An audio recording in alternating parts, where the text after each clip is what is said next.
The you problem with Dr. P is for informational purposes only. It is not a substitute for professional medical advice, diagnosis, or treatment.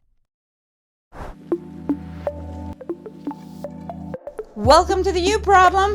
Hi. Hi, how are you, love? I'm good. How are y'all doing? I am doing good. Thanks for calling. Thanks for subscribing. Go ahead, tell me, what's your question? What's cooking? Okay, so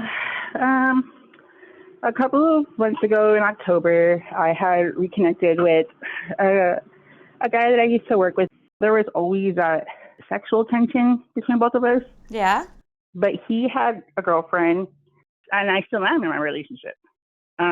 Okay. It's been 8 years since I've seen him, talked to him. He saw me on Instagram one day, and he added me. We started talking, and at first it was just, I guess, like strictly going to be just a sexual thing. Again, that sexual tension had always been there between us, and it sparked right back up.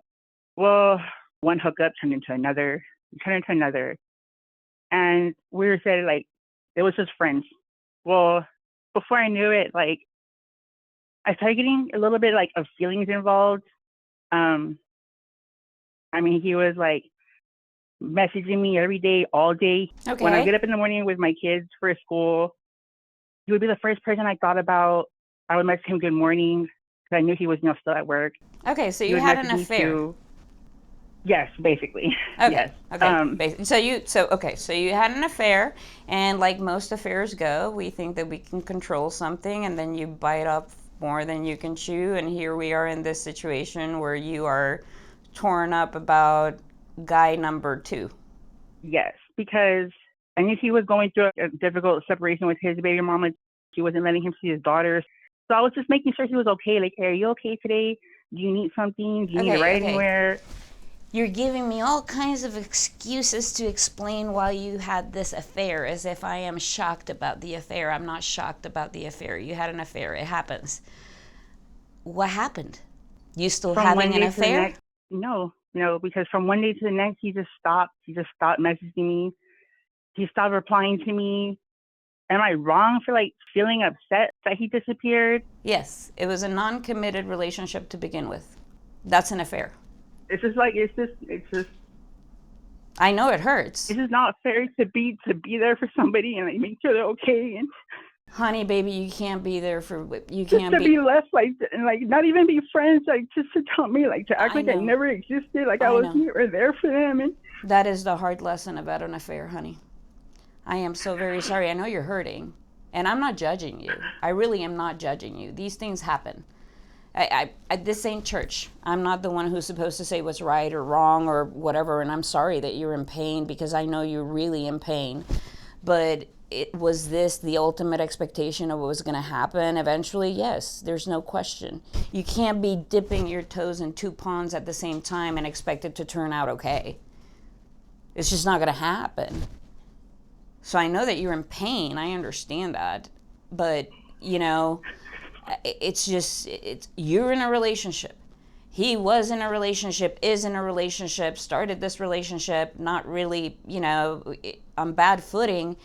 Someone's going to fall off the fucking cliff. I mean, it's just going to happen. That's why relationships should not start this way. Unless there's some very, very clear path, relationships tend to not succeed when they start this way, because they're not on good footing. And when you don't have a good grasp on that rope, or a good grasp on that rock, or a good grasp on that edge, you're going to fall off. And I'm sorry you're on the receiving end of this, and that he's given you absolutely no closure. Let me ask you this. How long has it been since you've spoken to him? the last day was like January 22nd. Okay, so it's been a bit, but not that much. And does your partner, husband, boyfriend know that this relationship went on? No. Then you should feel fucking lucky. Because if it wasn't him going down the cliff, it was going to be you going down the cliff, hon.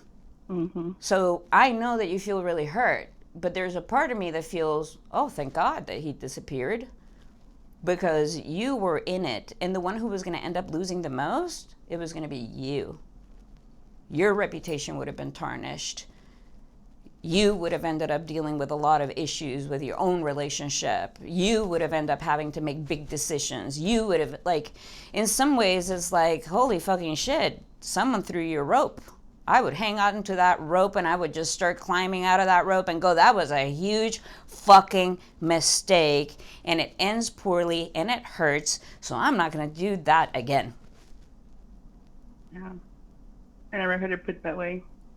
I honestly think you're very lucky. I know it doesn't feel that way. But imagine if it would have been the other way around. Yeah. Especially with having 2 kids. I mean, man, the consequences are crazy. They're crazy. Hold on to this rope and climb yourself out of it and start making some decisions about whether you're in the right relationship right now or not. Because clearly, obviously, your relationship has problems of monumental proportions. So I'm not saying that you don't deserve a great sex life. I'm not saying that you don't deserve to be with somebody else. I'm not saying that you don't deserve love. I'm not saying any of that. I'm just saying the one that you're in ain't fucking working. So do something other than having an affair. And by the way, there's no sex that doesn't catch feelings out there when you have chemistry with someone, just to be very clear. You were way in over your head to begin with. It's a miracle you didn't drown. I'm going to throw you a life raft. And I'm going to tell you, your life raft is that someone did you a big favor and you need to move out of this, recover, and start exploring your own relationship. No, it's actually exactly what I needed to hear. Good. That makes me happy. And you will cry some more. And that's okay. And when you cry some more, just remind yourself, oh, thank fuck my stars that I am not the one having to deal with the fallout of this situation, because it would have ended up very poorly for you. Okay? Yes, ma'am. Thanks for calling, love, and I really do wish you the best. Thank you, Dr. P. You're very welcome. Bye.